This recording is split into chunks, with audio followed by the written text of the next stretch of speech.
दो दोस्त हैं, राहुल और यश। एक ही स्कूल में पढ़े, एक ही शहर में बड़े हुए और एक ही सैलरी पर काम शुरू किया, 25,000 रुपीज पर मंथ।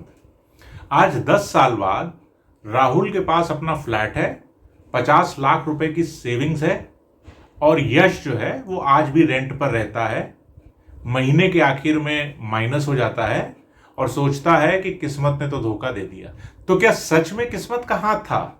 नहीं, फर्क था सिर्फ एक चीज में और वो था सोच में। नमस्ते दोस्तों, मैं हूं विकास और आप देख रहे हैं फाइनेडू, जहां पर हम बात करते हैं फाइनेंस की बिल्कुल आसान भाषा में। तो भाई, आज की वीडियो में हम बात करेंगे उन 3 सोचों की जो आपको कभी अमीर नहीं होने देती, और मैं एंड में ये भी बताऊंगा कि उनको कैसे बदला जाए। चलिए शुरू करते हैं। पहली सोच है अभी नहीं, बाद में। राहुल और यश दोनों को पता था कि एसआईपी करनी चाहिए। दोनों ने सोचा अगले महीने से शुरू कर देंगे। पर डिफरेंस क्या हो गया कि राहुल ने तो अगले महीने से एसआईपी शुरू कर दी, पर यश आज तक अगले महीने में जी रहा है। देखो भाई, पैसा छोटा होता है पर वक्त बहुत बड़ा होता है। एसआईपी में जादू पैसे का नहीं है, टाइम का है। जो लोग कहते हैं सैलरी बढ़ेगी तब इन्वेस्ट कर लेंगे, वो हमेशा वेट करते रह जाते हैं। सैलरी बढ़ती है तो खर्चे भी बढ़ते हैं ना भाई। ये रूल याद रखो, पहले खुद को पे करो, सैलरी आते ही 10% हटाओ और बाकी से जिंदगी जियो। दूसरी सोच है मैं तो मिडिल क्लास हूं, इन्वेस्टिंग तो मेरे लिए है ही नहीं। ये सबसे डेंजरस झूठ है जो हम खुद को बोलते हैं। राकेश झुनझुनवाला को जानते हो? इंडिया का वॉरेन बफे।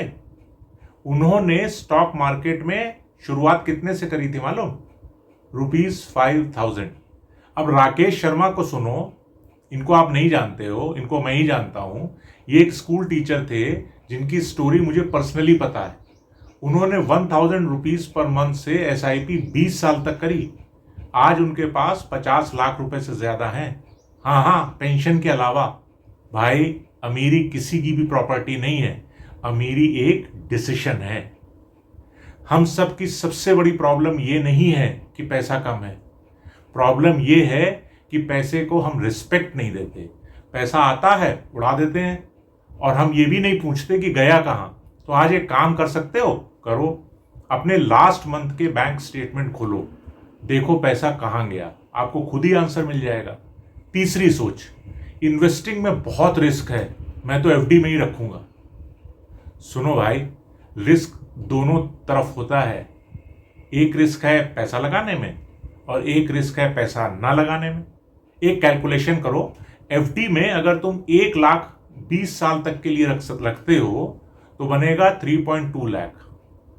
असली वैल्यू 1.5 लाख है, क्योंकि इन्फ्लेशन तो जोड़े ही नहीं। वहीं 1 लाख रुपए अगर आपने इंडेक्स फंड में रखे तो हो सकता है 8 लाख से ज्यादा बन जाए। इन्फ्लेशन के बाद भी 4-5 लाख रुपए की असली वैल्यू है आपके पास। एफडी में आपका पैसा टेक्निकली बढ़ तो रहा है पर एक्चुअली में वीक हो रहा है। भाई, ये बात तो सच है कि शेयर मार्केट वोलेटाइल है, ऊपर नीचे होता रहता है, पर लॉन्ग टर्म में, लंबे समय में, 10, 15, 20 साल में इंडेक्स फंड ने हमेशा एफडी को पीछे छोड़ा है, हमेशा। तो अब क्या करें? 3 छोटे स्टेप्स बताता हूं, ध्यान से सुनना और इंप्लीमेंट भी कर देना। 1, आज ही अभी 1,000 रुपए की एसआईपी शुरू करो, कल नहीं, आज। 2, अपनी आइडेंटिटी को चैलेंज करो, पैसा ट्रैक करो, ये तो पता करो कि तुम्हारा पैसा जा कहां रहा है। 3, एफडी को इग्नोर नहीं करो पर उसे अपनी पूरी सेविंग्स मत दे दो, कुछ पैसा इंडेक्स फंड में भी इन्वेस्ट करो। भाई, सोच बदलती है ना तो डिसीजंस भी बदलते हैं, और डिसीजंस बदलते हैं ना तो लाइफ बदलती है। राहुल की स्टोरी में राहुल कोई जीनियस नहीं था, उसने बस ये 3 गलतियां नहीं करी। आप भी मत करना। अगर ये वीडियो काम की लगी तो एक काम करो, किसी एक ऐसे दोस्त को शेयर कर दो जो आज भी एफडी में पैसा रखता है और सोचता है कि बाद में इन्वेस्ट करेंगे। सब्सक्राइब जरूर कर लेना। इस सीरीज का अगला वीडियो आएगा उन 5 आदतों पर जो हमेशा हमको गरीब बना के रखती हैं। मिलते हैं अगले वीडियो में। यहां तक वीडियो देखने के लिए बहुत बहुत धन्यवाद।